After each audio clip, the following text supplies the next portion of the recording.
Welcome to 100 Yards of Football this morning. It's my college football legend video special. The young man that I'm going to talk about is Lindsay out of the University of Georgia. So if you like the video today, please come in and share it. We'll surely appreciate it here at 100 Yards of Football. Lindsay Scott. What more can you say? A few seconds in his life changed on October the 26th, 1980.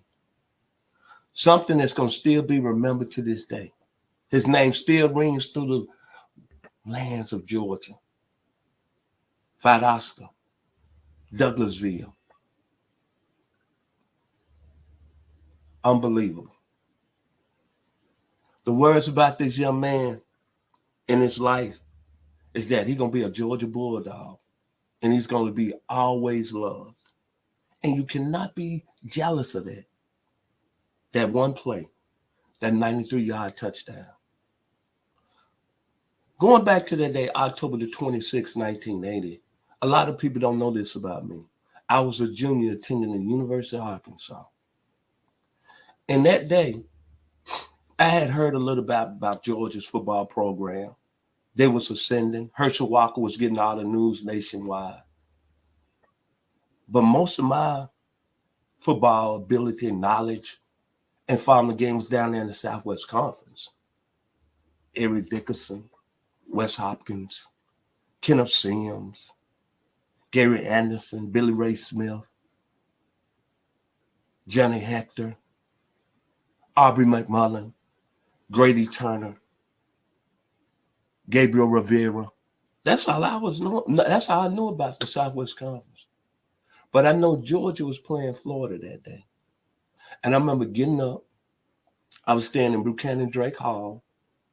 And I remember the game kicked off, I believe, 11 o'clock Central Standard Time. So me and my two friends, Billy Anderson from Conway, Arkansas, and Victor Mouse from Magnolia, Arkansas, we said, you know what, we're going to go get some hoops in. And went down to the gymnasium, shot a little basketball for us students, undergrads. And we came back. And the next thing we knew, Georgia was down in that football game 21-20. And they had the ball on their own 8-yard line, and it was third down. And we're saying, what, Georgia finna lose to Florida? But I'm going to talk about Lindsay Scott before I come back to that point. Lindsay Scott, I know about Lindsay Scott because he was highly recruited out of Wayne County, Jessup, Georgia. Because a lot of people don't know this. Him and Buck Ballou almost went to the University of Tennessee. And at that time, I had several friends that were going to go on and play football at Tennessee. Carlton Peoples, Mark Studway, Xavier Cook, Brian Ingram, Kevin Milan. And then looking at Tennessee, they had already produced some good receivers that came along before Lindsay Scott. Larry Severs, Lester McLean, Stanley Morgan, who's a standout with the New England Patriots. But Mr. Scott decided to stay home and play for his home school state, the Georgia Bulldogs and Vince Dooley. The first knowledge I heard about Lindsay Scott, keeping up with his career through people I knew throughout the Southeast, his second half kickoff against LSU his freshman year that changed the fortunes of Georgia football that season. And he had the return skills. And when he took that kickoff back, he reminded you of a Terry Metcalf and his son Eric Metcalf. Remember them? Or Devin Hester or Dante Hall. I said, oh, Georgia might have something with Lindsay Scott. But coming back the sophomore year, Georgia went 6-5. Disappointing.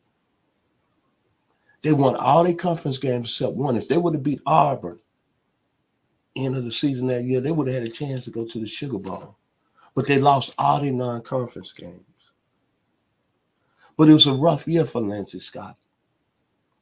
His sophomore year, he lost his scholarship after an altercation with a department athletic official. Then he was in a serious accident when he broke several bones in his foot. And it was told to him that he might never, ever play football to him and his mother. But the young man bounced back, paid his own way through school. It was part of the 1980 team that won it all.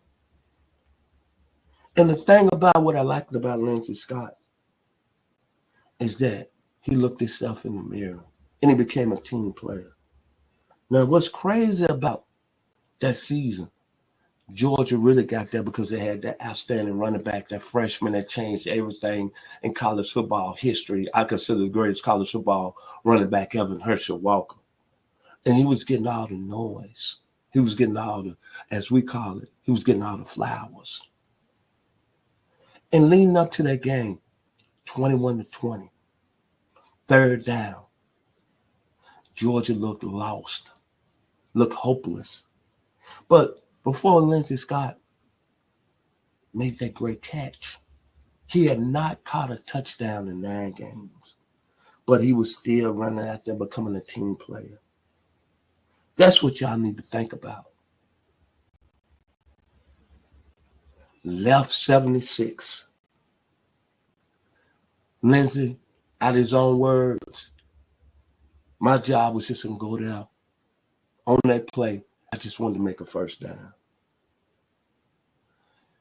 He saw that opening, and he started flying like an eagle, like the great Steve Miller Band. Fly like an eagle. And the Red Sea opened up, and Lindsay took it to the house. Me, my friends, Billy Anderson and Victor Moss was in Buchanan Drake. And when Lindsay Scott caught that pass in the middle of the field and turned up, boy, can we say sprinter speed? Carl Lewis, Ben Johnson, see ya, I wouldn't want to be ya.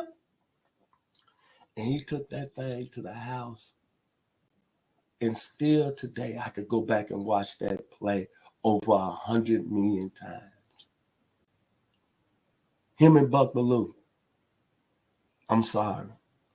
When you look at college plays and all these great players that played this game, and Jim Brown, to Tony Dorsett, to O.J. Simpson, and you think about all the great plays they made, to Archie Manning, who I saw play at Ole Miss as an 8-year-old, to Edris Dickey, who I saw play for the 1966 Tennessee State team, who I still consider the greatest team ever, 27 players drafted over 3 years. Had the great Atlanta Falcon, Claude Humphrey on. Then Randy Moss, playing at Marshall. Reggie Bush playing at USC. All those athletic plays he made. There's not one play in college football history that changed the fortunes of a state and a school. And the reason I did Lindsay Scott video today is because Georgia won the national championship this year. More than 41 years. But when you look at it, this play is always going to stay in Georgia football history. And the thing I like about it is you go back to that 1980 team. Of course, it was Herschel Walker that made it happen. But it was Lindsay Scott and a lot of other people that played a big part. Buck Bellew, Amp Arnold, Chuck Jones, Tim Morrison, Nate the Skate Hudson, Norris Brown, Jimmy Plain, Eddie the Meat Cleaver, Tim Crow, Scott Warner, Mike Fisher, Chris Welton. The 1980 Georgia team is going to be special. But the guy that made it happen, that one play that saved the University of Georgia that year and was an inspiration over the last 41 years to the Georgia football players that finally made it happen a couple of weeks ago, Stetson Bennett, Trayvon Walker, Jordan Davis, N'Kobe Dean, Channing Tindall, Louis Fine, Deron Kendrick, Zamir White, James Cook. They were all following this great Lord of the 82. Lindsay Scott, thank you, man. Once I end this video, I'm going to go back and look at that play again. And to all you dog fans, to Mr. Page Bridgman, to Mr. Joseph Taylor, I'm bowing down to y'all today. Your program is the best. No question about it, brothers. No question about it. To my producer, Mr. Logan Landers, for making it happen today. Kudos to my veteran, Mr. Lindsay Scott, wide receiver, University of Georgia. The one thing when I think about Lindsay Scott, I think about his sophomore season. I'm going to make a change for once in my life. I'm going to feel real good because I'm going to make a difference, because I'm going to make it right. So football. Thank you and be blessed.